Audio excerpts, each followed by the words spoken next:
Jan Ice. Come on up, Jan.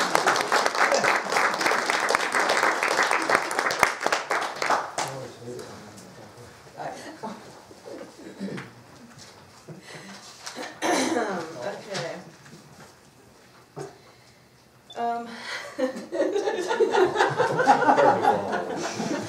Okay. It's hard to follow. Not fair. Got Dennis, Mike. Okay. Get this going. This is prose, whatever it is. I don't know. It's about my dad. Okay. I had a half-hour conversation with my dad. It went something like this. You know, when I was a little younger, he shuffles his feet, shrugs his shoulders, sniffs, rubs his nose, clears his throat a couple times, plants his feet in a good position to anchor himself for this telling of this tale. Then with a hand gesture that indicates the past, he continues. I was working in the woods with my dad, my granddad. He shifts his feet, does this funny little thing he does where he hikes up his pants using his arms rather than his hands. He sniffs, rubs his nose again before continuing. We took this gesturing with his hands. He tries to describe what this thing is. I do my best to pay attention. He's trying to spit out the words, but they're stuck somewhere in his foggy memory. Well, anyway, we took it up the mountain, and Granddad, he went and he's distracted for a moment by something going on outside the window in the parking lot of our apartment building. Then he comes back to his story, shifts his feet, shrugged his shoulders, clears his throat, and continues. We took that, we laid it down right alongside of where we were. He chuckles as if he told a joke. I smile, laugh a little so he thinks I got his funny. He's happy. He begins to sing to himself as he moves over to look out the window again. With background music of Dad singing, bling plong, blinking plong. I let my mind wander back to when I was just a kid. How we, my siblings and I, would beg him to tell us stories about when he was a kid. Specifically, of when he was a bad little boy. He would always tell us he was never a bad little boy. He was always a good little girl. We would laugh when he would tell us a story.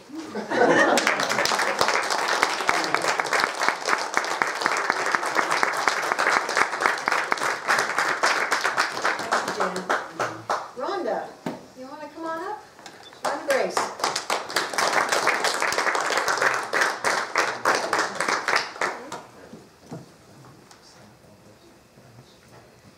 Okay, this one is a more recent write, and it's not included in the analogy because I failed to submit. No, but it was written after that. Anyway, it's called Flawless. And I think probably a lot of women can relate to this at one point or another. Anyway, it goes something like this. You were shaped in morning's warm glow. Perfection hung in another's eye. A touch of critical view of one's porcelain skin, veiled behind foundation's mask. Inside moments of silent reflection lies a weighted heart, ghastly age spots, roots reaching out for colors. Staring into a mirror's glamorous truth, seeing blemishes rather than perfect beauty. Wake up, intuition whispers spiritual truths. Let hope strike your heartstrings. Soak up pleasure and bathe your soul in self-love. You are worthy of this dance, here and now. Joyously be. Be lovely in your sacred flesh. draped in holy light, a grace befitting a queen. Just be flawless. Thank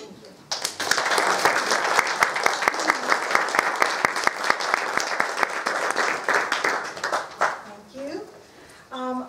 Okay, our next reader is someone that I have a great deal of respect for, because I feel as if I learned something from him probably, I don't know, there's 7 days in a week, 5 out of the 7, and I'm extremely proud of him. Angela Luna.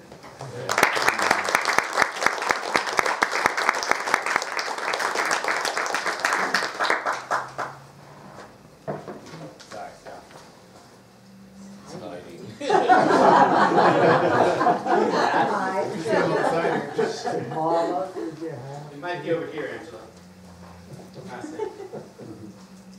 Thanks for that. Sorry. There you go. We don't have to do the throw, it's okay, you can come up. Alright, so most of you probably know that I like doing more philosophical work or religious work based on concepts from other cultures. But because Valentine's Day is tomorrow, I decided to go a completely different direction than before, and I'm hoping it turns out good. Alright. Love is a strange, beautiful thing. The concept of a bond between two sentient beings, purely emotional. Some people say God, others say the universe, too many say society. I call it love. The ability to breathe the essence of your soul into another human being and seal it with a kiss. That is pure love. A divine concept shared throughout the cosmos, flowing through and stenciling its way into the universal mind. The first primordial deity, born from the ability to connect with one another. An eye, the window to a soul. And love, the bard singing outside, cold, wet, and not a care in the world. Two pairs of eyes, meeting in a moment of pure bliss, like a collision of two burning supernovas. Kyros, the incomparable moment that strips away everything but joy. Love, the foundation of life, once grasped, should never be let go.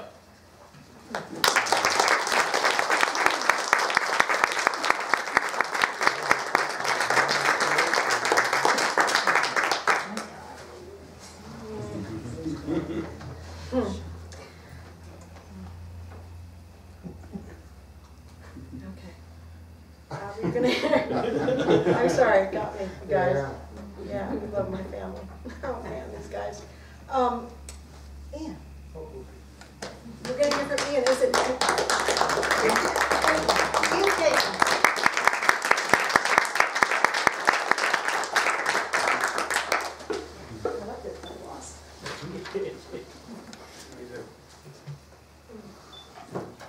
Two I wanted to read.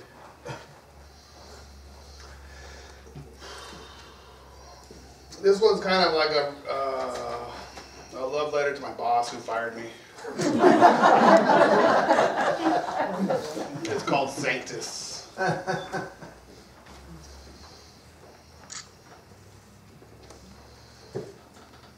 Not to confuse consciousness with the soul. Not to confuse human cruelty for industry. Not to confuse need with desire. Not to confuse love with illusion.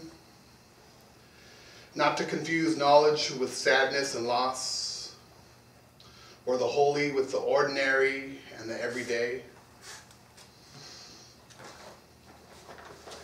Not to confuse knowledge with sadness and loss. Not to confuse sin with selfishness. Not to confuse selfishness with denial and denial with laziness. Not to confuse laziness with idleness. Not to confuse idleness with sloth, or sloth with sin, or with comfort. Not to confuse idleness with industry, and industry with productivity, and productivity with illusion. Not to confuse consciousness with the soul. Not to confuse pride with self-worth. Not to confuse gluttony with satisfaction. Not to confuse lust with envy. Not to confuse avarice with anger. Not to confuse avarice with industry. Not to confuse avarice with productivity. Not to confuse avarice with wealth. Not to confuse avarice with classism.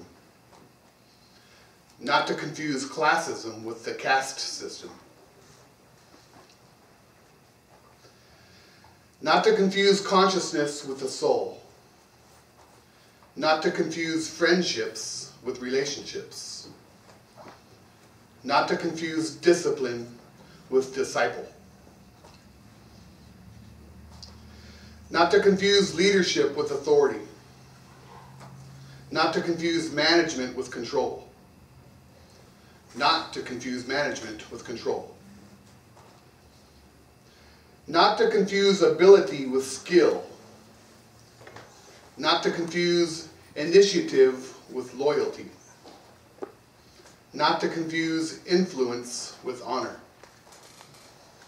Not to confuse honesty with honor.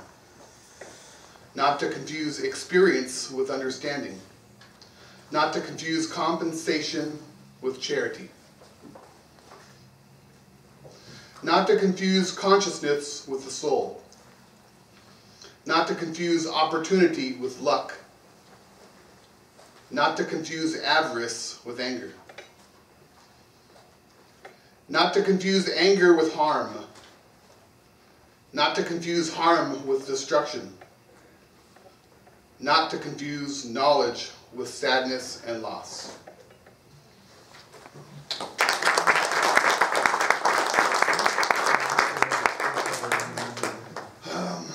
And this one, I'll try to read it fast.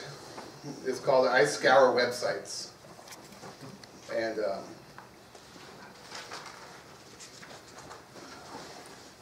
it's totally not appropriate for tonight with our guest reader. And so, I mean,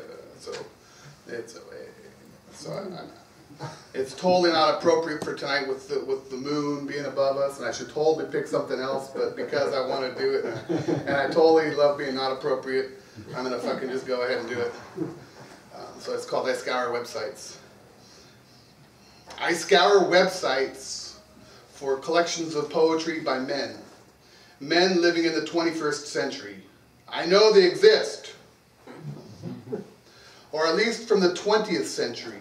I have heard Ian Williams reciting work about children and relationships. And wives and getting along with each other. I know they exist. Or at least in Canada, at least by black poets, straight poets, or maybe they're gay. Maybe they live in Canada and they don't go to church. And they don't have any problems with alcohol, king alcohol, or drugs, or work, and they don't go to church. And they stay up all night and show up to work when they're supposed to, and they have hundreds of friends who show up for weekend barbecues and they don't go to church, and their children excel in sports. And they spend their summer vacations at the beach or hop a plane to go to Disneyland. And don't worry about who to vote for, and they don't go to church, but have season tickets to see the Ducks or the Timbers. And they don't go to church, and they have solid relationships with their parents who listen to them and give them advice. I know they exist. And these straight men, these straight white men, they sit and write poetry and drink glasses of wine by the fire and have fry fests where all their friends and co-workers and neighbors come over to fry food, different kinds of food, chicken and pickles and potato wedges and frog legs and bacon and pork chops and drink beer, and they don't go to church, and they don't have any issues with alcohol, and they don't have any issues with food either. I know they exist. I put my poem to bed last night after reading to him from Tolkien, Lord of the Rings, and feeding him, making him eat his dinner, arguing with his mother about how to raise him, what he should do this summer, how we should let him spend his days playing video games, watching programs about video games, too much screen time, too much time with the tablet computer, too much time with the laptop, the iPod, the desktop PC, not enough time outside riding bicycles, playing basketball, throwing the ball, playing catch, bow and arrow, kick the ball, telling secrets, keeping secrets from his sister and frogs and snakes and his sister and his sister and his sister. His sister gets her way. She will sit and tell everyone how pretty she is, how very pretty. I'm cute, she'll say, and we agree. And you know she's right. And she's my other masterpiece, my other poem, who won't eat her vegetables, who won't drink her milk, stubborn like her mother, gorgeous like her mother. And what is she going to do this summer? Spend days riding bicycles, exploring the woods behind my mom's house. Thank you.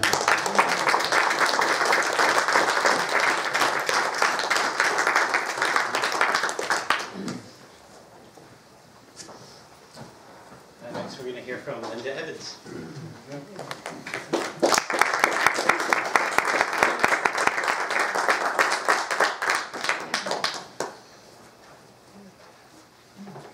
I have two poems here, one that I've written and one that I got from a poetry book at a train show. The gentleman that wrote this likes to ride trains and write poems about trains. He's a environmentalist. He's a, well, he's got a whole list of things that is professionally. Anyway, I'm going to read this as an environmentalist. I'm partially a environmentalist, I just don't understand it all just yet. Similar cycles. First food feeds the life, or the train's fuel is burned. Waters for rivers is freed from those common actions. Carbon dioxide to warm the earth is freed, and magically the energy is left behind to do the work of life. Take a horse, which feeds on grain. They take a train, which feeds on oil. One has a natural brain, the other one has a man-made, trivial imitation. A river is the center of a water cycle, of water for life and the water from life. Horses need it, trains need it. Oil is the source of train energy. Its origin is ancient life fed by the sun. Grain is the horse's form of sunlight, turned into food energy. The sun lifts the water upward to fall again into rivers as rain. The horses breathe out water once locked in food. The train engines exhale water once locked in oil. They're not talking about the diesels.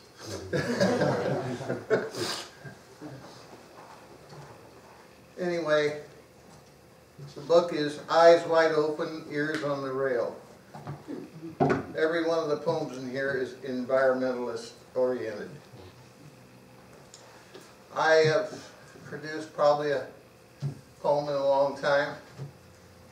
Time machines. Stepping into your time machine again, you can do it time and time again.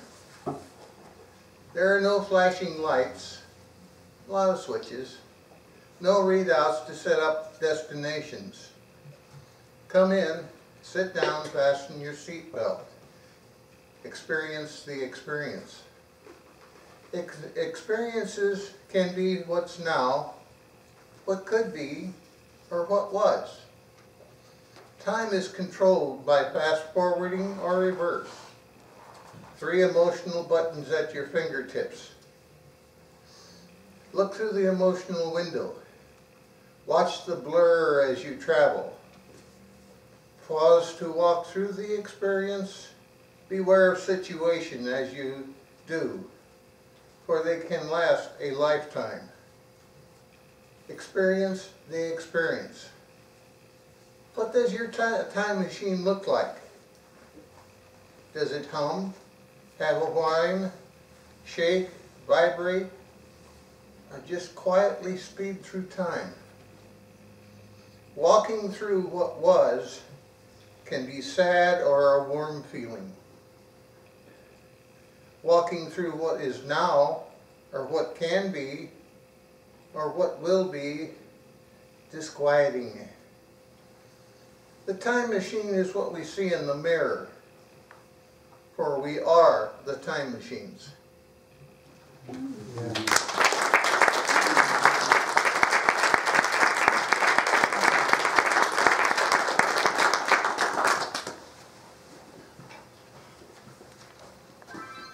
So now, one of the very first poets I met when I got to Vancouver, and I didn't know anybody and didn't know who the poets were or where they were, and always have enjoyed her work. So it's nice to see her here tonight. Robin Moore.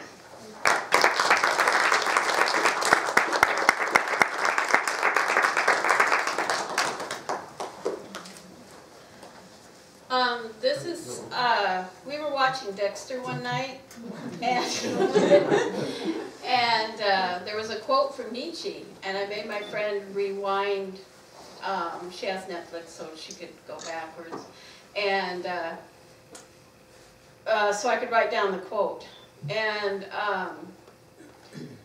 it's Nietzsche was talking about last man standing, and I thought, well, to hell with that.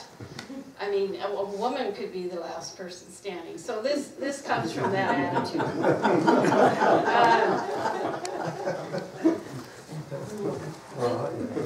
Last woman standing.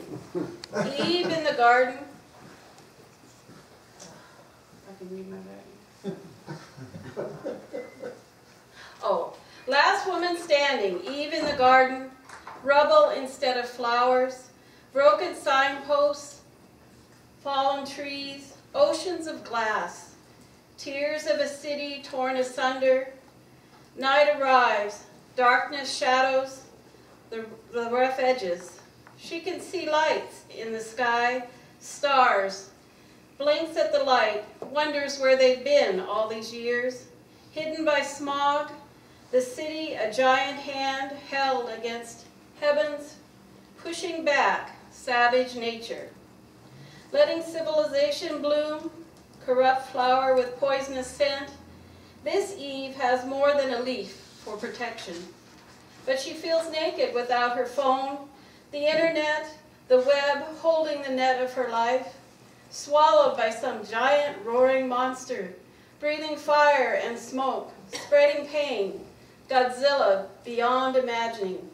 Where has Adam gone, leaving Eve, standing alone, her apple eaten, evil arrayed against her, not even a snake for company.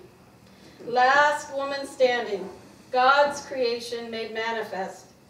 While he reigned in lonely splendor, last woman standing, phoenix, rising from destruction, fearsome, enraged, ready to do unto others. Last woman standing, last flower in the garden. And then I have a couple that kind of go with it, but scientists discovered Eve, mitochondrial DNA. We have all descended from one mother, Mother Goddess, Mother Nature.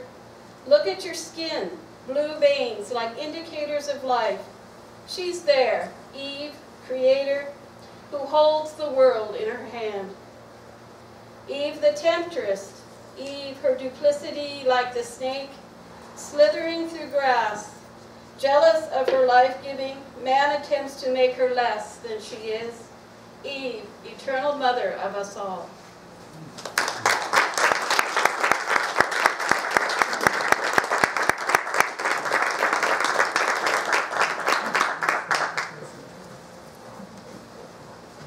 We've heard a lot tonight from people who, been coming for a long time or newer friends.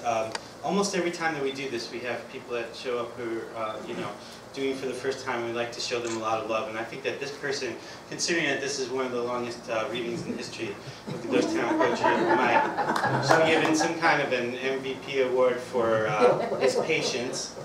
And so I warmly welcome Jonathan Aboyan.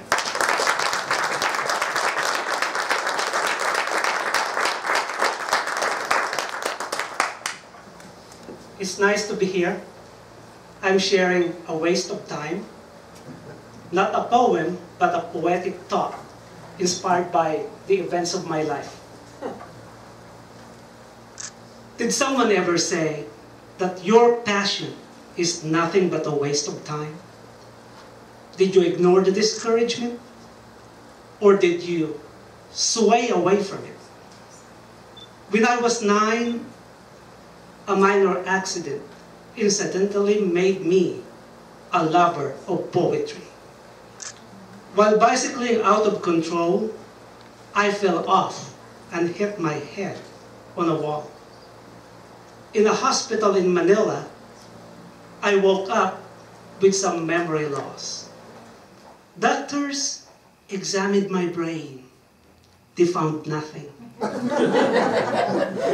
Nothing wrong with my memory. My parents were not so sure. They had me memorize one long Tagalog poem and tested my recall. To their amazement and mine, I remembered every line. Yaoy isang dampang pawid, wala man lang munting ilaw. That poem about a house with no light lit my desire to memorize more, including English ones. I recited them passionately, pretending I was performing in front of people. In high school, the gossip was I would someday make a career out of poetry. One funny teacher said, "Young man, do you want to starve?"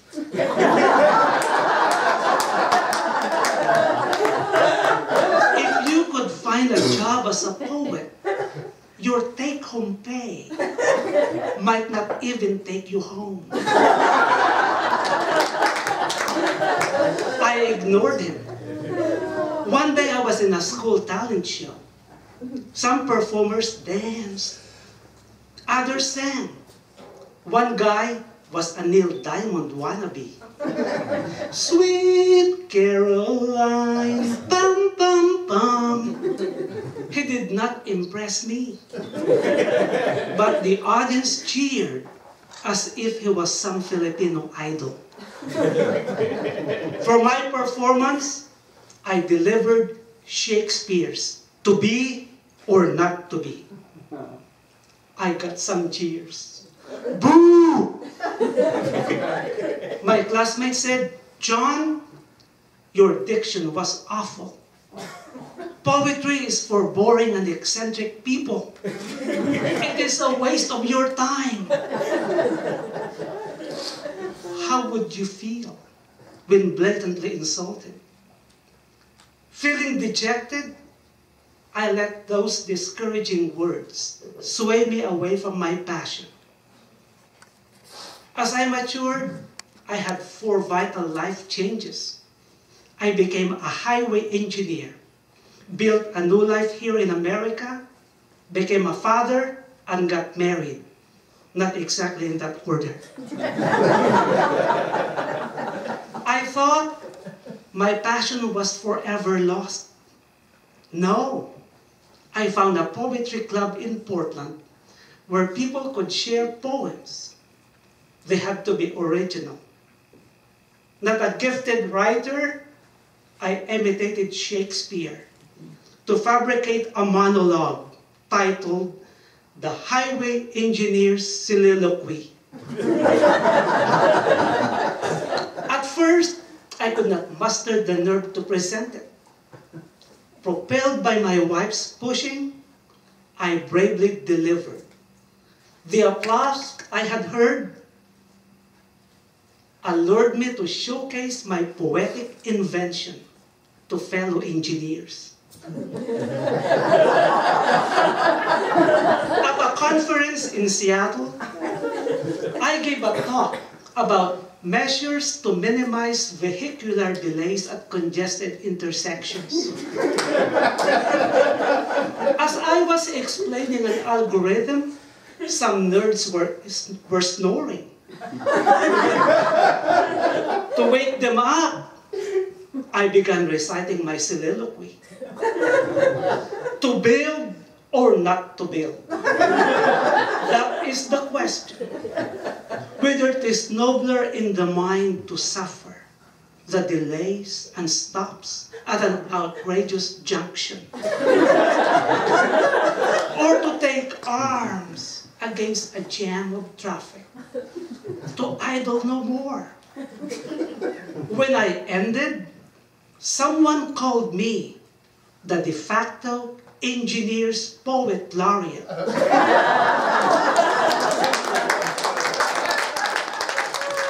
My heart was so tickled. In a hotel that night, I was sleepless in Seattle. I was thinking that my passion was not a waste of time after all. Recently, my children questioned if my passion has ever made me money.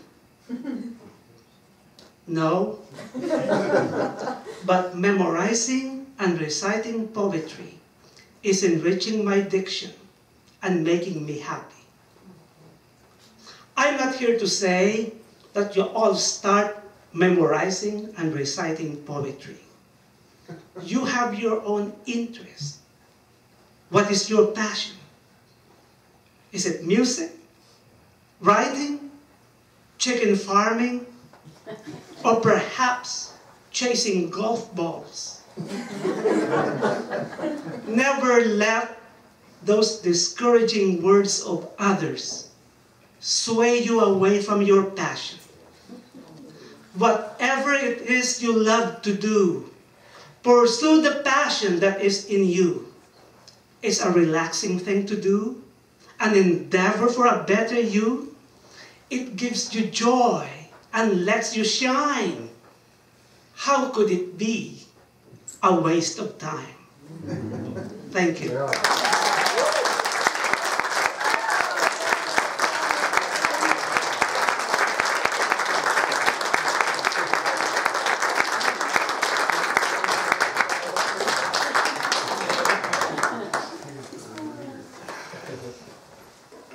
Thank you so much. Thank you for waiting. I think that was worth waiting for. What do you think?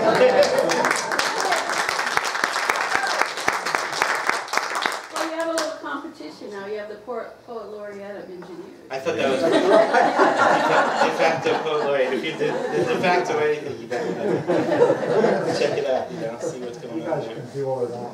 Yes. So tell your ass that it is 2 poets away from a chance to massage it and bring it back to life. Next, we're going to hear from Justin Chance.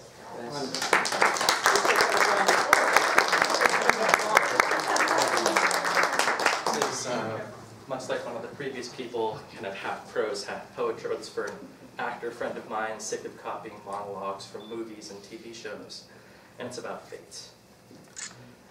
Now, I don't want to believe in fate. In fact, I don't. But I wonder sometimes about the me who might believe in fate, the me who does believe in fate. Struts all across perdition, through renditions of the same man, fission off and it gets to me. Well, it starts to anyway. And I want to believe in fate. It's the me who does believe in fate, and it gets to me. The peace, the confidence, that certainty, and it appeals to me, drawing me in close. Wouldn't it be nice if fate was real? That I'd be able to know, just know, that I'd succeed. That if I was dreaming the right dreams, thinking the right things, that would come true. And wouldn't that be nice? Wouldn't it? But then looking at Looking at that manner rings hollow when I realize something, cuts me straight to the bone. And it's that the possibility of failure makes success all the sweeter. And I want to tell the other me that there's no fate for what we make, that the possibilities are endless and random. We all just weather life's chaos as best we can. But I wonder, just for a moment, if that other me gets by on fate, that fear will consume his actions without the crutch to his spirit. And I can't choose. Do I break myself of delusion, stare straight into the void unblinking? Do I allow myself some silly reassurance that everything will work out? Can I tell myself that I'm fated for greatness when so many die in tragedy, live in tragedy? How can I believe in fate? In what world can I believe in fate and still be a good person? I don't know, and I don't know much, but I know this, that fate isn't real, and that motivates me more than you could ever know.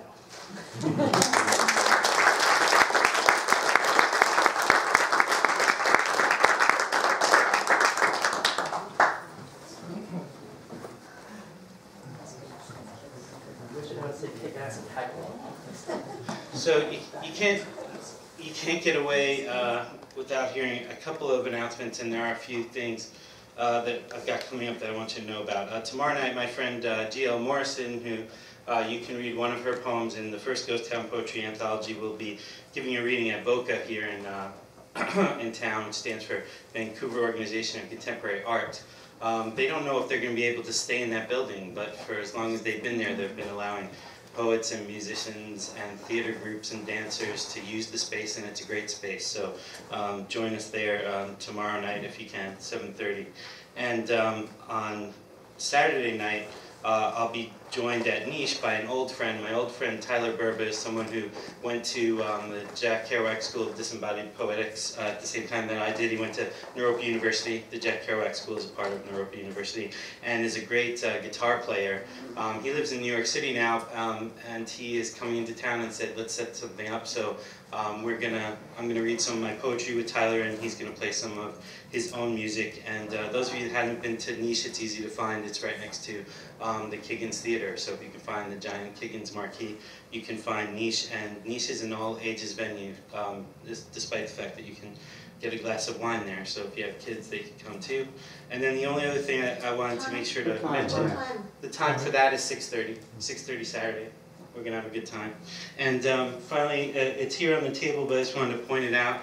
I received a grant from Humanities Washington to do several things in the community between now and May, and one of those things is to return to Washington State University's fantastic writing center. I was on the staff there and got cut due to budget cuts, and they were very apologetic about it. And so Deanie Gagaris, one of the professors at WSUB, decided to do an end run around the entire university and get a grant just so that I could come back and teach some workshops and do some open mics over there. So if you'd like to join us at those, the schedule and the information is here on the table afterwards. And I decided that for tonight, at the end of this long night, I want to give the last word to my old friend David Nelson, who's been coming since we were doing this at Ice Cream Renaissance, and we lost him to Seattle for a little while, but then I think he realized that we're way cooler than those folks up here.